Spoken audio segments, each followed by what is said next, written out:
Hello friends, आपका स्वागत है हमारे चैनल वॉइस विद कुशवाहा पर। और आज की कहानी है दुखों का पहाड़। ठंडी का समय था, इसलिए विनीता अपने कमरे में हीटर लगा के बैठी थी और 3 साल का गोलू टीवी के आगे बैठा चित्रों का आना जाना देख रहा था। विनीता अपने पसंदीदा धारावाहिक के खत्म होने का इंतजार कर रही थी। पापा महेश के आते ही गोलू गोद में चढ़ गया। विनीता उठकर रसोई घर में चाय के साथ कुछ नाश्ता लेने चली गई, क्योंकि शाम के समय महेश को खाली चाय पीने की आदत नहीं थी। आज तो कुछ गर्मा गर्म पकौड़े हो जाते तो आनंद आ जाता। विनीता के चाय लाते ही महेश ने कहा, क्या गजब की ठंड पड़ रही है और इस चाय का आनंद तो पकौड़े से ही आएगा। मेरे तो सिर में दर्द है। विनीता माथे पर उंगलियां फेरकर बोली, तुमसे कौन कह रहा है? चाय भी क्या तुम्ही ने बनाई है, वह भी इतने दर्द में? मीनाक्षी दीदी कहाँ है? वह 2 मिनट में बना देंगी। मीनाक्षी दीदी, विनीता ने जोर से आवाज दी। कहाँ हैं आप? थोड़े पकौड़े बना दीजिए, आपके भैया को चाहिए। इसी बहाने हम सब भी खा लेंगे। मीनाक्षी ने वहीं से आवाज लगाई, विनीता तुम बना लो, मैं राजू को होमवर्क करा रही हूँ। इसका बहुत सारा काम पूरा नहीं है। मैंने खाने की सारी तैयारी कर दी है। महेश ने रुखाई से कहा, अभी तो 7 बजे हैं, रात तक तुम्हें क्या करना है? करना क्यों नहीं है भैया? माँ बीमार है तो रसोई भी देखनी है, साथ में उन लोगों को भी। फिर रात में एक तो राजू को जल्दी नींद आने लगती है, दूसरे टीवी के चक्कर में पढ़ नहीं पाता है। तो क्या उसके लिए सब लोग टीवी देखना बंद कर दें? महेश ने चिढ़कर कहा, क्योंकि उसे मीनाक्षी से ऐसे उत्तर की आशा नहीं थी। उसकी सरल ममतामयी दीदी तो सुबह से आधी रात तक भाई की सेवा में लगी रहती। इंटर के बाद मीनाक्षी ने प्राइवेट बीए की परीक्षा दी थी। परीक्षा के समय घर मेहमानों से भरा था, क्योंकि उसकी बड़ी बहन चित्रा का विवाह था और वह दिन रात मेहमानों की आवभगत में लगी रहती। कोई भी मीनाक्षी से यह न कहता कि तुम अकेले कहीं बैठकर पढ़ाई कर लो, जबकि उससे बड़ी 2 बहनें 2 भाई भी थे। घर में आए मेहमानों की जरूरतों को पूरा करने के बाद मीनाक्षी जो ही हाथ में कागज कलम या पुस्तक उठाती तो आवाज आती, अरे कहाँ हो मीनाक्षी, जरा ब्याह निपटा दो तब पढ़ाई करना। दोनों बहनें अपने छोटे बच्चों के चोचले और ससुराल के लोगों की आवभगत में अधिक लगी रहती। सबके मुंह पर दौड़ भाग करती मीनाक्षी का नाम रहता। माँ का तो घर आए मेहमानों से बातचीत से ही समय न मिलता। कितनी मुश्किल से अच्छा घर मिला है, वह इसकी व्याख्या करती रहती।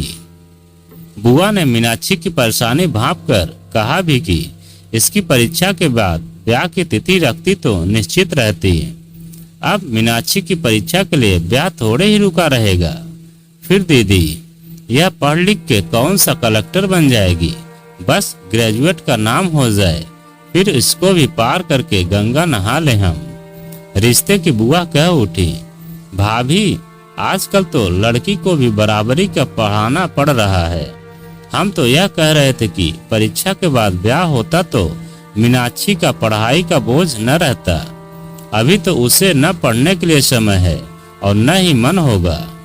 दीदी आप भूल रही हैं, हमारे यहाँ लड़कों वालों की इच्छा से ही तिथि रखनी पड़ती है, लड़की वालों की मर्जी कहाँ चलती है। हम ज्यादा कहेंगे तो उत्तर मिलेगा, आप दूसरा घर देख लीजिए। मीनाक्षी की जैसे तैसे परीक्षा हो गई थी। 50% नंबर आए थे। आगे पढ़ने का न उत्साह रहा, न सुविधा मिली और न कहीं प्रवेश ही मिला। मीनाक्षी के 4 वर्ष घर पे काम करते, भाइयों के मन के लायक भोजन नाश्ता बनाने बीत गए। फिर उसका भी विवाह हो गया। घर भले ही साधारण था, पर पति सुंदर अच्छे व्यक्तित्व का था। अपने काम में कुशल, परिश्रमी और मिलनसार था।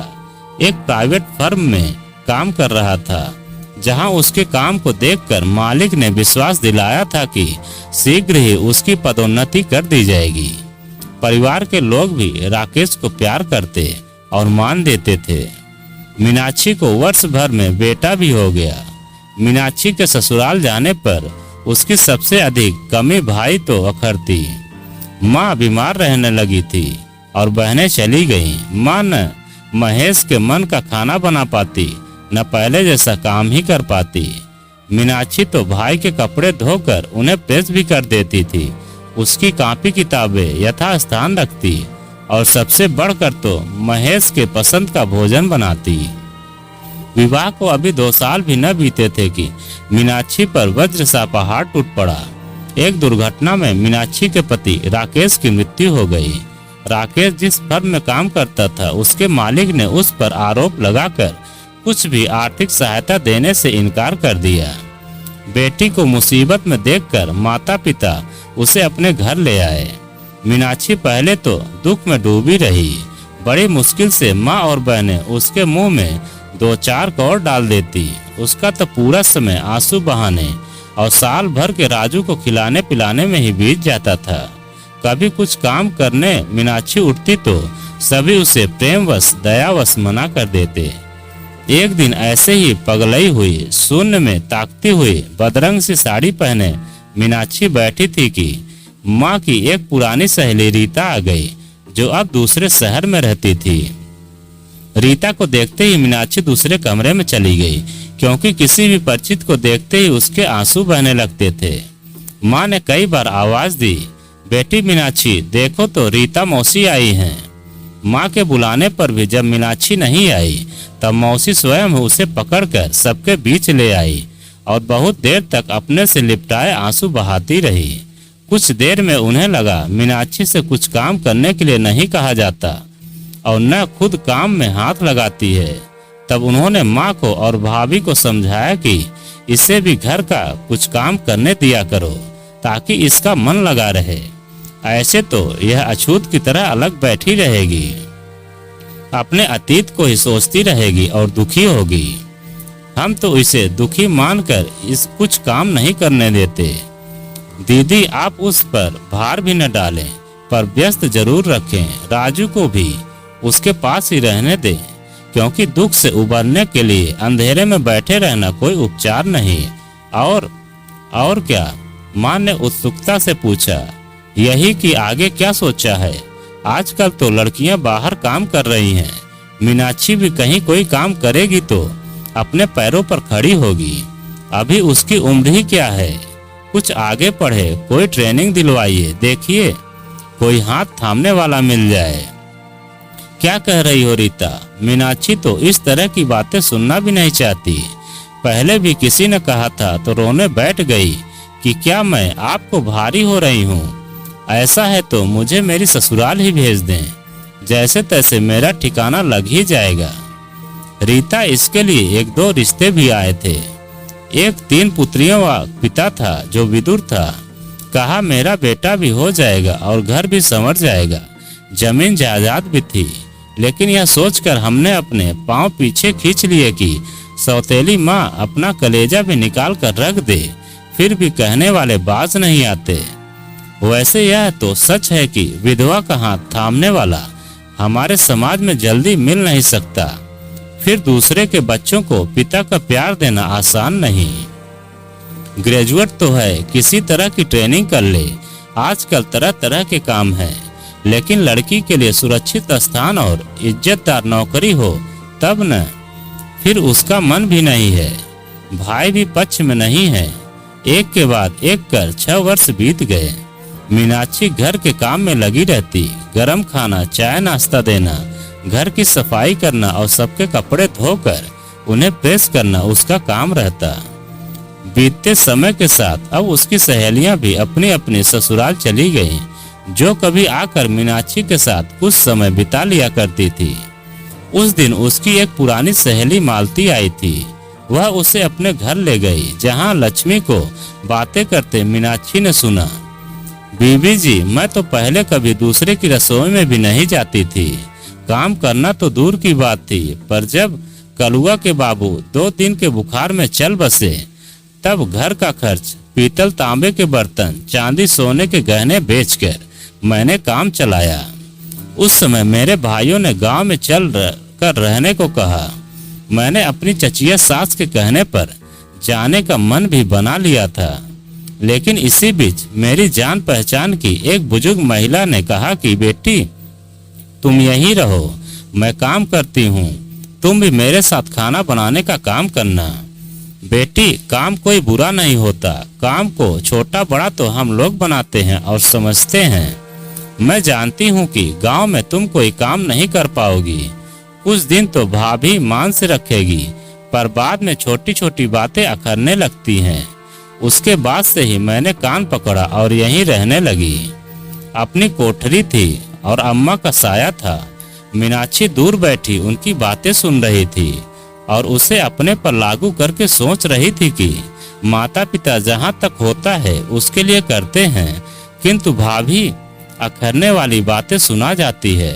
अब कल ही तो है, भाभी अपने बच्चों के लिए 500 रुपए के कपड़े लाई और उसके आंसू के लिए 100 रुपए भी उन्हें एहसान लगता है। ग्रेजुएट है, कोई काम करे, कुछ ट्रेनिंग कर ले।